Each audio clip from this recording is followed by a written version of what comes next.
Our Lady of Lourdes, prayer for healing.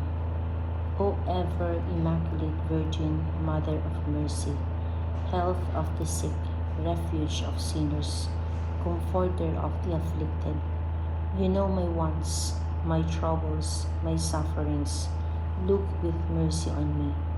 By appearing in the grotto of Lourdes, you were pleased to make it a privileged sanctuary, whence you dispense your favors, and already many sufferers have obtained the cure of their infirmities, both spiritual and corporal. I come, therefore, with complete confidence to implore your maternal intercession. Obtain, O loving Mother, the grant of my request. Mention your petition. Through gratitude for your favors, I will endeavor to imitate your virtues, that I may one day share your glory and bless you in eternity.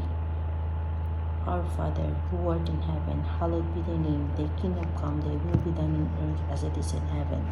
Give us this day our daily bread, and forgive us our trespasses, as we forgive those trespass against us. And lead us not into temptation, but deliver us from evil. Amen.